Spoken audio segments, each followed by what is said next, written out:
اعوذ باللہ من الشیطان الرجیم بسم اللہ الرحمن الرحیم قل انما حرم ربی الفواحش ما ظہر منها وما بطن والاسم والبغی بغیر الحق وان تشرکوا باللہ ما لم ينزل به سلطانا وان تقولوا علی اللہ ما لا تعلمون وَلِكُلِّ أُمَّةٍ أَجَلٌ فَإِذَا جَاءَ أَجَلُهُمْ لَا يَسْتَأْخِرُونَ سَاعَةً وَلَا يَسْتَقْدِمُونَ يَا بَنِي آدَمَ إِمَّا يَأْتِيَنَّكُمْ رُسُلٌ مِّنكُمْ يَقُصُّونَ عَلَيْكُمْ آيَاتِي فَمَنِ اتَّقَىٰ وَأَصْلَحَ فَلَا خَوْفٌ عَلَيْهِمْ وَلَا هُمْ يَحْزَنُونَ وَالَّذِينَ كَذَّبُوا بِآيَاتِنَا وَاسْتَكْبَرُوا عَنْهَا أُولَٰئِكَ أَصْحَابُ النَّارِ هُمْ فِيهَا خَالِدُونَ فمن اظلم ممن افترى على الله كذبا او كذب بآياته اولئك ينالهم نصيبهم من الكتاب حتى اذا جاءتهم رسلنا يتوفونهم قالوا اين ما كنتم تدعون من دون الله قالوا ضلوا عنا وشهدوا على انفسهم انهم كانوا كافرين صدق الله مولانا العظيم وصدق رسوله النبی الامین الکریم ونحن علی ذلک من الشاہدین والشاکرین۔ یہ سورہ اعراف کے چوتھے رکوع کی 33 تا 37 5 آیات آپ کے سامنے تلاوت کی گئی ہیں۔ ان آیات کریمہ کا ترجمہ مولانا مودودی نے ایسے کیا ہے: اے نبی اکرم ان سے کہو کہ میرے رب نے جو چیزیں حرام کی ہیں وہ تو یہ ہیں۔ اے نبی اکرم ان سے کہو کہ میرے رب نے جو چیزیں حرام کی ہیں وہ تو یہ ہیں: بے شرمی کے کام خواہ کھلے ہوں یا چھپے، اور گناہ اور حق کے خلاف زیادتی، اور یہ کہ اللہ کے ساتھ تم کسی ایسے کو شریک کرو جس کے لیے اس نے کوئی سند نازل نہیں کی، اور یہ کہ اللہ کے نام پر کوئی ایسی بات کہو جس کے متعلق تمہیں علم نہ ہو کہ وہ حقیقت میں اسی نے فرمائی ہے۔ ہر قوم کے لیے مہلت کی ایک مدت مقرر ہے، پھر جب کسی قوم کی مدت آن پوری ہوتی ہے تو ایک گھڑی بھر کی تاخیر و تقدیم بھی نہیں ہوتی۔ اور یہ بات اللہ نے آغاز تخلیق ہی میں صاف فرما دی تھی کہ اے بنی آدم یاد رکھو، اگر تمہارے پاس خود تم ہی میں سے ایسے رسول آئیں جو تمہیں میری آیات سنا رہے ہوں تو جو کوئی نافرمانی سے بچے گا اور اپنے رویے کی اصلاح کر لے گا اس کے لیے کسی خوف اور رنج کا موقع نہیں ہے۔ اور جو لوگ ہماری آیات کو جھٹلائیں گے اور ان کے مقابلے میں سرکشی برتیں گے وہی اہل دوزخ ہوں گے جہاں وہ ہمیشہ رہیں گے۔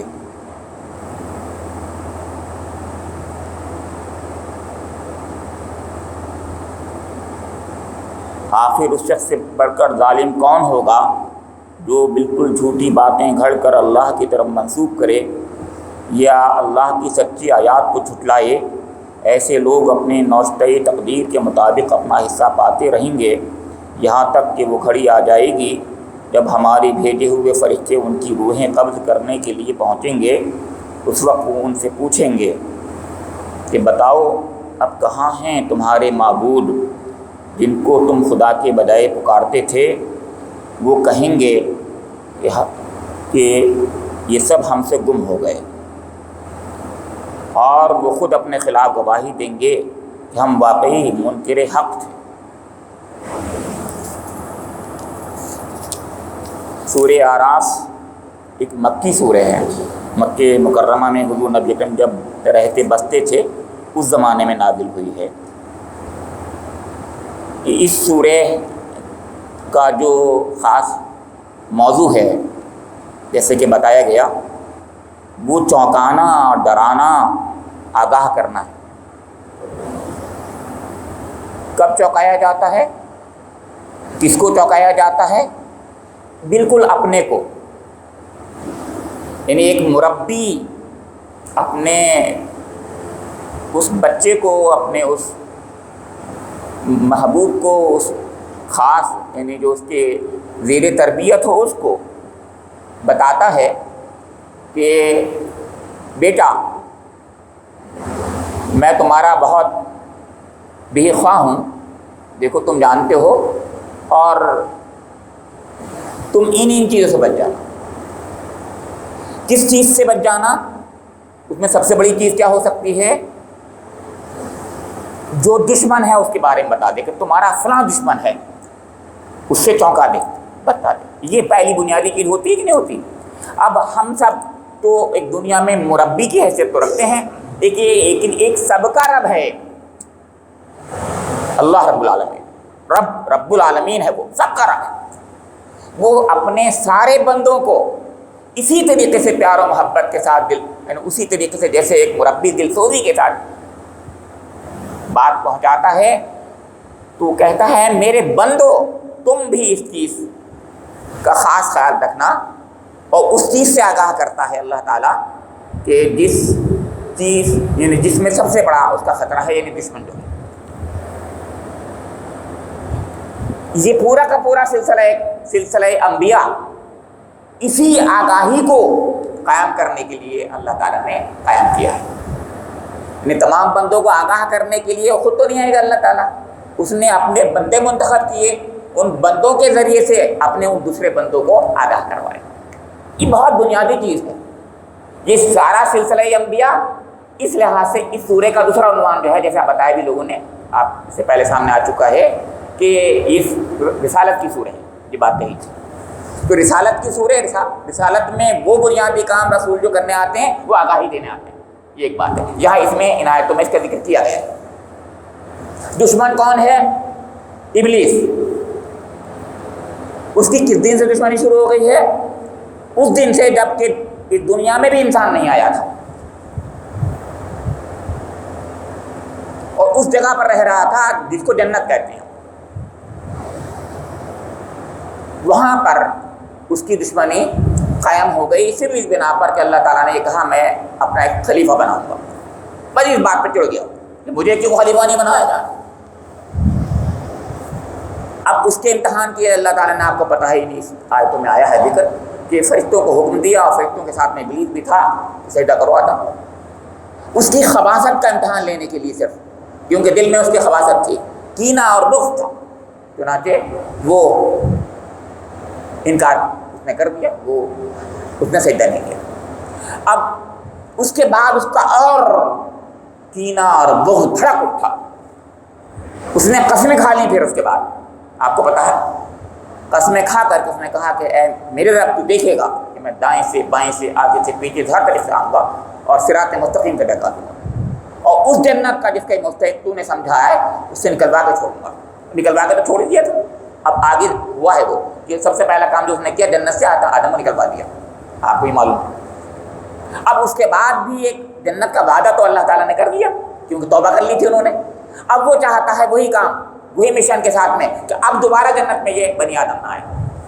یہ بات سمجھنے کی کوشش کی، اور جن جن حربوں سے اس نے ہمارے جد امجد کو، ہمارے بابا آدم کو بہکایا، انہی طریقوں سے سارے، ان سے زیادہ خطرناک طریقوں سے گویا، زیادہ خطرناک طریقوں سے، اسی لیے میں کہہ رہا ہوں اب یہ کہ اب وہ چھپ گیا ہے، ہمیں نظر بھی نہیں آ رہا۔ اس وقت تو نظر آ رہا تھا کہ نہیں آ رہا تھا، اس پر اشکال بھی کیا جا سکتا ہے۔ کوئی کہتے ہیں تھا سامنے آیا، کوئی کہتے ہیں نہیں آیا سامنے، جو بھی ہوگا ہمیں اللہ بہتر جانے، لیکن اب تو نہیں آتا سامنے ہمارے۔ اس کے پاس اب ایسے طریقے ہیں کہ وہ تو ہمیں دیکھتا ہے، ہم اس کو نہیں دیکھ پاتے۔ تو ایسا دشمن ہے، یہ بہت خطرناک دشمن ہوتا ہے، آپ جانتے ہیں۔ وہ دشمن ہمارے سامنے ہو تو ہم بچ جائیں گے، لیکن جو دشمن ہمارے سامنے نہیں ہوتا اس سے بچنے کا کے لیے بہت مشکل ہوتی ہے، آپ بھی جانتے ہیں۔ اللہ رب کریم نے ان آیات میں قصہ آدم و ابلیس کا ذکر کر کے، جس سے پہلے آ چکا، آپ کو یاد ہوگا جو لوگ درس میں بیٹھتے ہیں، اب اس کے بعد وہی بات کہی ہے جو اصل بات ہے۔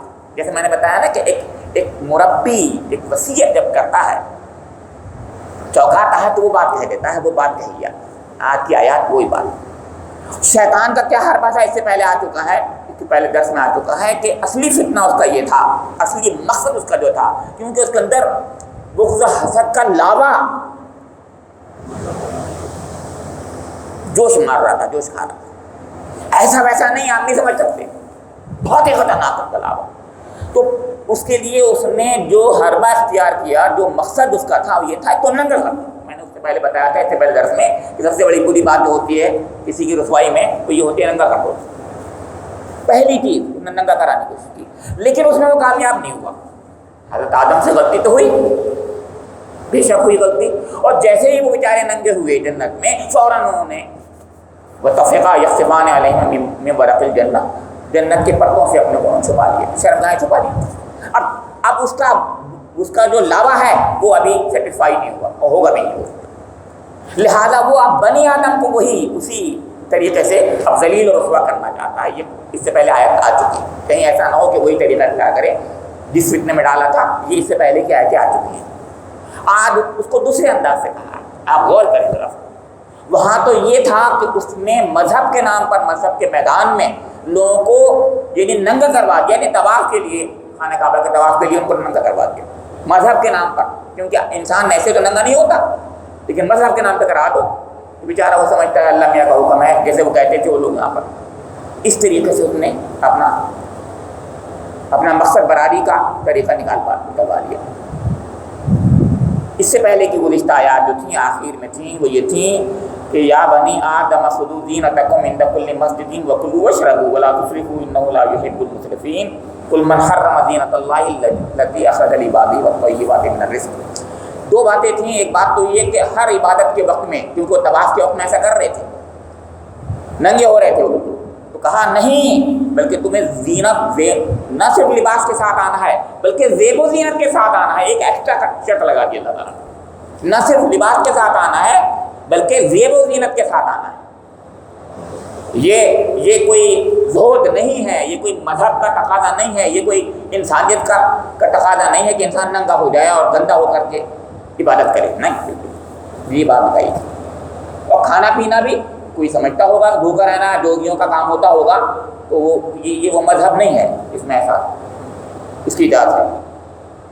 دوسری چیز جو مذہب کے خلاف لوگوں نے ہر زمانے میں اختیار کی ہے اور مذہب کا ایک غلط تصور پیش کیا ہے، وہ یہ ہے کہ دنیا میں جتنی بھی زینتیں ہیں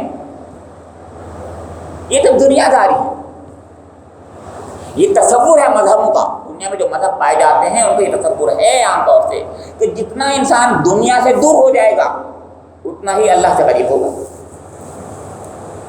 لہذا وہ دنیا میں آپ جب اس میں گنتی کرتا ہے، چیزوں کو جوڑتا ہے، تو کھانا پینا اور لباس اور بیوی بچے اور سبھی کو جا جاتے ہیں سب، اور جنگل میں چلا جاتا ہے. پھر وہ آپ کو پتہ ہے برہمچریہ اور جا کر کے وہاں پر جنگلوں میں جا کر کے سنیاسی بن جاتا. برہمچریہ اور سنیاسی بنتا، یہ مذہب کا تصور ہے. تو اب اللہ تعالیٰ فرمان نہیں، یہ نہیں ہے. جو اسلام ہے، جو دین، جو اصلی دین ہے، جو دین فطرت ہے، جو انسان کا دل کی آواز ہے مذہب، وہ یہ نہیں کہے گا. کیوں؟ یہ ننگے ہو رہے ہیں تو فطرت تو نہیں کہتی. اگر فطرت کہتی ہوتی تو دنیا میں لباس کا آج وجود نہیں ہوتا. دنیا میں آج لباس پایا جاتا ہے. اس بات کا ثبوت ہے یہ کہ انسان کی ایک احتیاج ہے، ایک ضرورت ہے، ایک تڑپ ہے، ایک عرض ہے. اس عرض کو پورا کرتا ہے. اس سے بغیر وہ اور کوئی نہیں ہوتی کہ میں ننگا نہیں رہوں گا پہن.